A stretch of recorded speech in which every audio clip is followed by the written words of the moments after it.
വാർത്തകൾ തുടരുന്നു. എറണാകുളം ജില്ലാ കോടതി വളപ്പിലെ അഭിഭാഷക SFI സംഘർഷത്തിൽ 2 കേസുകൾ കൂടി രജിസ്റ്റർ ചെയ്തു. വിദ്യാർത്ഥികളുടെയും പരിക്കേറ്റ പോലീസുകാരുടെയും പരാതിയിലാണ് പുതുതായി 2 കേസുകൾ കൂടി രജിസ്റ്റർ ചെയ്തിരിക്കുന്നത്. വിവരങ്ങളുമായി രേണുക രാജേന്ദ്രൻ ചേരുന്നുണ്ട്. രേണുക, നിലവിൽ സംഘർഷത്തിൽ 3 പരാതികളാണ് പോലീസിന് ലഭിച്ചിട്ടുള്ളത്. കൂടുതൽ വിവരങ്ങൾ എങ്ങനെയാണ്?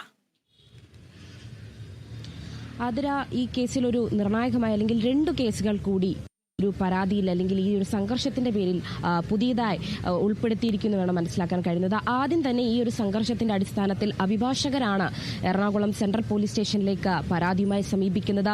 ഇന്നലെയോടുകൂടി തന്നെ ഉച്ചയോടുകൂടി തന്നെ വിദ്യാർത്ഥികൾക്ക് നേരെ ഈ അഭിഭാഷകർ ബാർ അസോസിയേഷന്റെ സമീപത്ത് നിന്ന് കുപ്പിച്ചില്ലുകളും അല്ലെങ്കിൽ കുപ്പികളും അതോടൊപ്പം തന്നെ കല്ലുകളും എറിഞ്ഞൊരു സംഭവത്തിൽ വിദ്യാർത്ഥികളും പോലീസിൽ പരാതി നൽകിയിട്ടുണ്ട്. അതോടൊപ്പം തന്നെ 2 പോലീസുകാർക്ക് കഴിഞ്ഞ ദിവസം രാത്രിയുണ്ടായ സംഘർഷത്തിൽ 2 പോലീസുകാർക്കും പരിക്കേറ്റിട്ടുണ്ട്. നിലവിൽ ഇങ്ങനെ ഈ വിദ്യാർത്ഥികളും ഈ 2 പോലീസുകാരുമാണ് പരാതി നിലവിൽ നൽകിയിരിക്കുന്നത്. അങ്ങനെ ഈ സംഭവത്തിൽ 3 കേസുകൾ കൂടി നിലവിൽ 3 കേസുകളാണ് ഇപ്പോൾ ഉള്ളത്. ഇന്നാണ് 2 കേസുകൾ കൂടി ഉൾപ്പെടുത്തിയിരിക്കുന്നത്. ആദ്യം തന്നെ അഭിഭാഷകരുടെ പരാതിയായിരുന്നു പോലീസ് സ്വീകരിച്ചിരുന്നെങ്കിൽ ഇപ്പോൾ ഈ വിദ്യാർത്ഥികളുടെയും അതോടൊപ്പം തന്നെ പോലീസുകാരുടെ പരാതിയിൽ കൂടെ കേസ് അന്വേഷിക്കുന്നുണ്ട്. നിലവിൽ 3 കേസുകളാണ് ഈ ഒരു സംഭവത്തിൽ അല്ലെങ്കിൽ അഭിഭാഷകരുടെയും വിദ്യാർത്ഥികളുടെയും സംഘർഷത്തിലുള്ളത്. കഴിഞ്ഞ ദിവസം രാത്രിയുണ്ടായ സംഭവത്തിൽ CCTV ദൃശ്യങ്ങളിൽ അടക്കം പരിശോധന നടത്തി വേണം തുടർ നടപടികളിലേക്ക് പോലീസ് കടക്കാൻ തീരുമാനിച്ചിരിക്കുന്നത്. സംഭവം എന്താണെന്നുള്ള ഒരു കാര്യത്തിൽ വ്യക്തതയുണ്ടായിട്ടില്ല.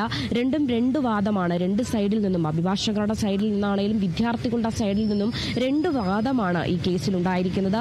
വിദ്യാർത്ഥികൾ പറയുന്നത് അഭിഭാഷകർ തങ്ങളുടെ പെൺസുഹൃത്തുക്കളോട് അപമര്യാദയായി പെരുമാറിയെന്നും അവർ ഇങ്ങോട്ട് മഹാരാജാസ് കോളേജിന്റെ വളപ്പിലേക്ക് കയറി ഉപദ്രവിക്കുകയായിരുന്നു എന്നതാണ് വിദ്യാർത്ഥികൾ നൽകിയത്. എന്നാൽ അഭിഭാഷകർ പറയുന്നത് അവരുടെ ബാർ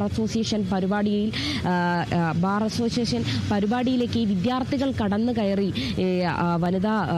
വനിതാ പ്രവർത്തകരെ മോശമായി അല്ലെങ്കിൽ വനിതാ അഡ്വക്കേറ്റേഴ്സിനോട് മോശമായ രീതിയിൽ പെരുമാറി. ആ രീതിയിലാണ് ഈ 2 കേസുകളും നിലവിൽ മാറിയിരിക്കുന്നത്. എന്താണെന്നുള്ളൊരു കാര്യത്തിൽ വ്യക്തത വരേണ്ടതുണ്ട്. നിലവിൽ പോലീസ് CCTV അടക്കമുള്ള സംവിധാനങ്ങളെല്ലാം പരിശോധിച്ച് ഈ കേസിലൊരു ഉത്തരവിറക്കുന്നതാണ്. ആതിര. ശരി രേണുക.